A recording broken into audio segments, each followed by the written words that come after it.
Hey Toy fans, Rob here. Another year has gone by and we just had another Planet ComiCon Kansas City. So, like I did last year, I wanted to go ahead and share my experience with you guys. Now this year I wasn't able to go all 3 days like I was last year, and this year was a little weird because we started the event off with snow. Now I know that's not weird to say in the month of February, but it had just been like 60 degrees in Missouri, and I couldn't believe that we woke up to snow this Saturday that we actually drove to the event. So we got there a little bit later than we wanted to, and we had to wait in the will call line for forever, it felt like. Never do will call at this event, unless you plan on picking up your band on Friday. But we had a good time. We got to see a lot of cool sights, did a lot of toy hunting, picked up some great stuff. So I wanted to go ahead and share with you the video of my experience this year, and then when we get done with that, I'll go ahead and show you everything I picked up and just kind of do a bit of a haul video and share the rest of my experience. So hope you guys enjoy the trip to Kansas City.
How much is this? That's one of the ones I'm missing. I think these are all the same.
But it's painted, and we're gonna have her break it with a palm heel. All right, this is the first time she's gonna be breaking a board. I had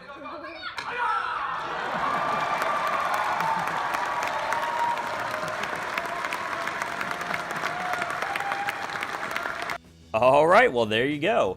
The Jason David Frank, Amy Jo Johnson panel that you saw there at the end, that was the only panel that I was actually able to attend this year. In the past, I usually try to attend more of them. So maybe next year I'll have some more great video for you guys from other panels at the event.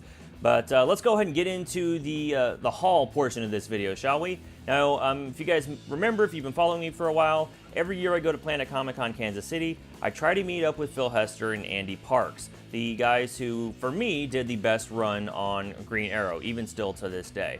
Phil Hester unfortunately had to cancel at the last minute for this event, but I was still able to meet Andy Parks, so I was able to get my hardbound edition of Green Arrow Sound of Violence signed. So as we open it up here, you'll see on the inside, if you're new, these are the drawings I've had done in the past. Andy did Hawkman, and Phil Hester did Green Arrow the very first year I went. But then in the back here, they've also done some additional drawings. In the past, I had Phil go ahead and do Black Canary and the Riddler.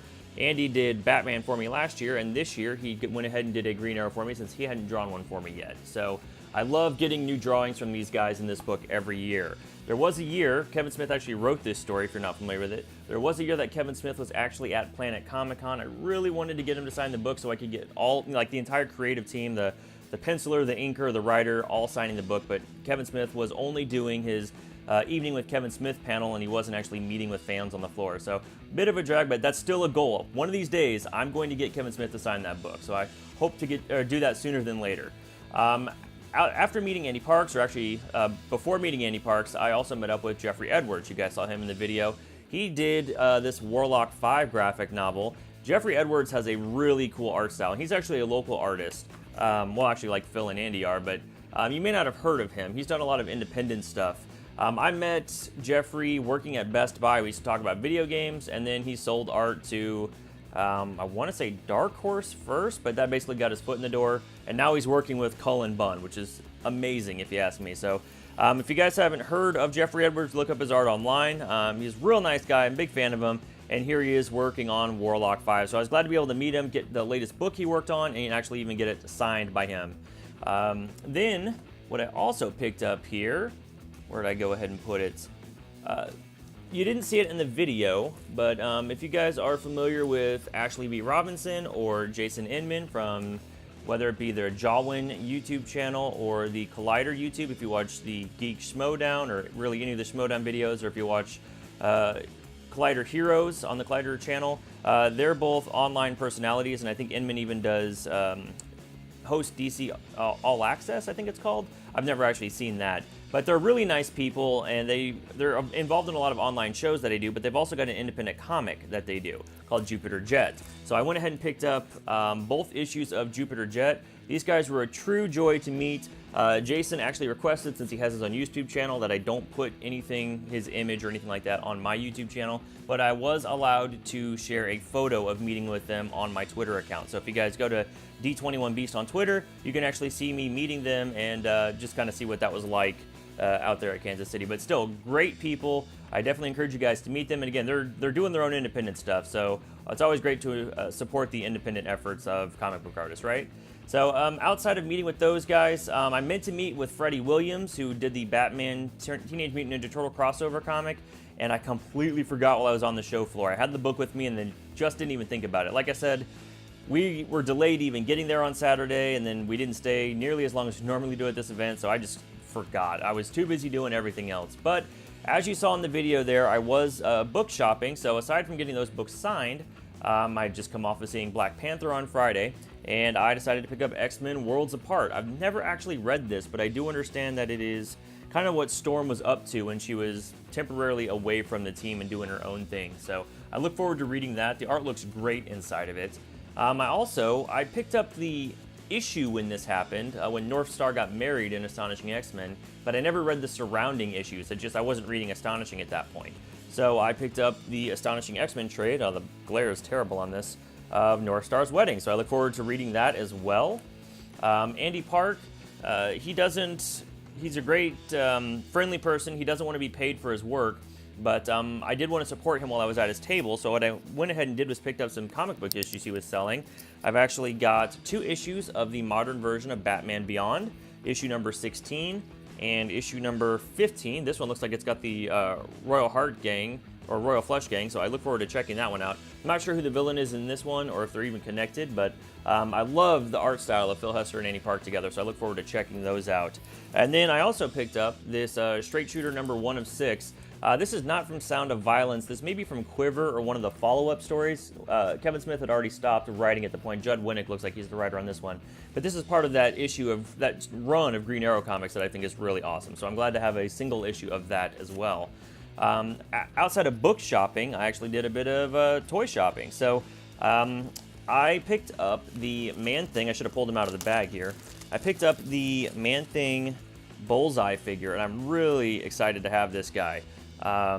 He is just a great body mold. I love all the accessories that he's got with him. I was fortunate enough to already get the Man-Thing Build-A-Figure piece that normally came with this guy. So I wanted to go ahead and pick up the Bullseye figure just to go ahead and have that figure for part of my collection. So definitely glad to have that guy with me here.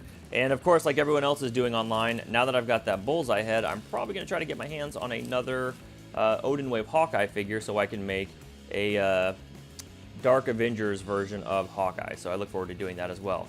And then, as you saw in the video on the show floor, I don't know if you can see, it's going to be right about over here. I've got a giant collection of Juggernaut toys. I now have, what I'm pretty sure based on my research, is the very first Juggernaut figure of any kind that we ever received. And the light's not working with me here, but this is the Bendham's Juggernaut. It's really kind of a silly, pointless toy. He's got bendy wire in him so you can make his arms fold or make his legs spread. I mean, I guess you can use your imagination with him. He's pretty rough, but he only cost me $3, and I'm glad to be able to have the first Juggernaut toy that we ever received for my Juggernaut figure collection. So if I ever get back to collector chronology, I'll be able to feature Juggernaut at the start of the whole thing. So that was pretty cool. But then outside of that, I didn't pick up much more on the show floor. Like I said, we were really busy, we kept moving, but I did stop at a Target while we were traveling and got some pretty good deals. Target was actually running sales on Transformers, so I consider this a con purchase. This is Swoop.